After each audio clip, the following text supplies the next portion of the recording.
There was a great article in the FT that talked about how they're rethinking supply chains, rethinking protectionism as we come out of this. What are your clients telling you?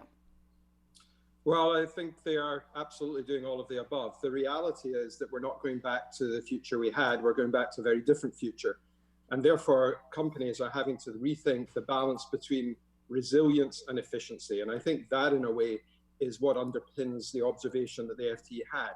It's the idea that we've now learned a hard lesson around the impact of stretched inventories, stretched supply chains.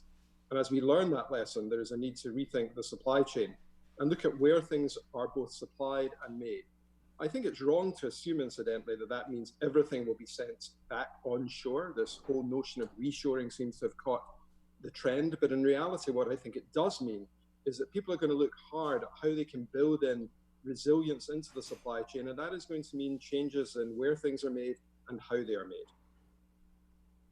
So how quickly do you think that this all evolves? I mean, we were already on this track even before during the U.S.-China trade wars, which, by the way, we're not even close to phase 2, right? How quickly does it evolve, and where does it evolve? It's moving quickly. Everything is moving faster. Days feel like weeks or months even. And that is very true for businesses around the world. And as a result, as businesses are coming back online, as you said at the top of this segment, what is therefore happening is people are moving very fast to figure out how do they change the way they're configured, even as they speak about the challenges of reopening. So they're not just trying to reopen the way they were, they're trying to reopen with a different configuration. That's what makes it difficult, because in truth, it's going to be much harder to reopen than it was to shut down. And I think we're already seeing that in the way in which the contingency plans that businesses have long had are now being put into effect, and doing so at a pace which far exceeds anything we've seen before. What are the things that companies need to restart? I mean, I'm sure it varies sector by sector, company by company, whether you're e-commerce or you're a restaurant. Those two things are going to be extremely different. On broad strokes, what do some of these companies need?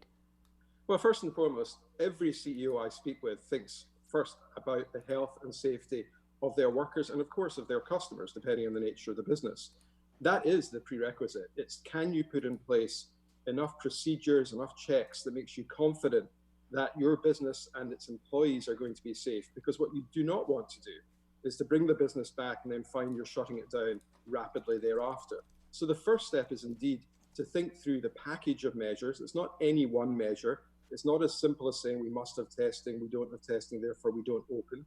It's about the package of measures you need to put in place in order to be confident about the safety of the workforce. That is the prerequisite.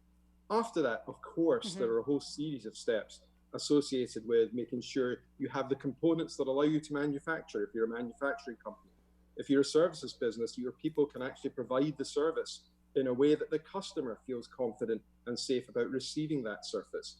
So it really does hinge on the nature of the business and where in the country you are.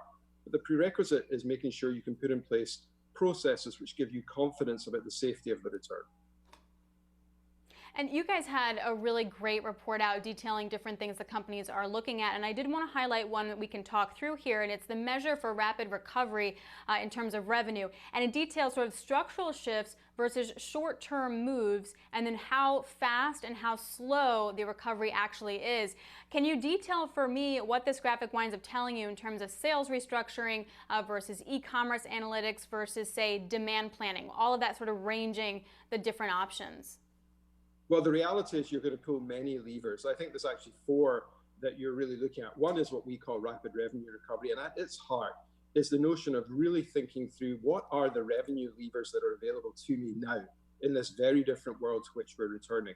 And as you look at that, you start to think about the digital levers that we've got. As you said, that's going to be a big part of it. The analytics to identify which customers are in what condition and how can you serve them better.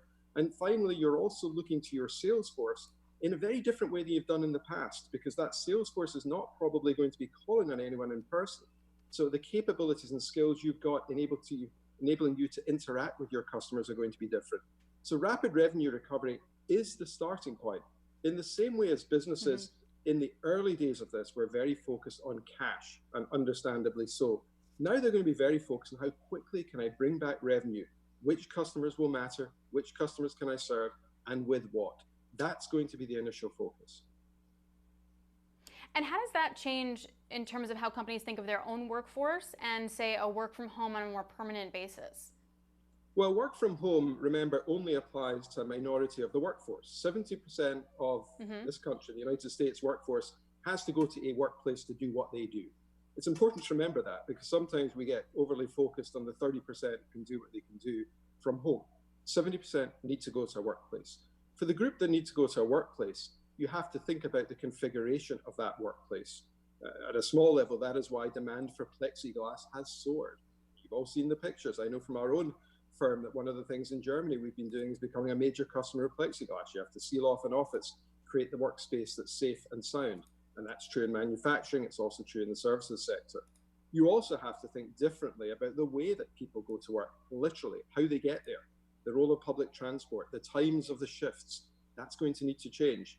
And once you have done all of that, you're also thinking about different groups of workers, the shift times, the number of people in the plant at any given moment, or in a factory, or for that matter, in an office, is going to be very different. How you do all that means that the historic processes by which business is operated will change, must change, and they have to change rapidly. And that is the second part of rebooting the operation.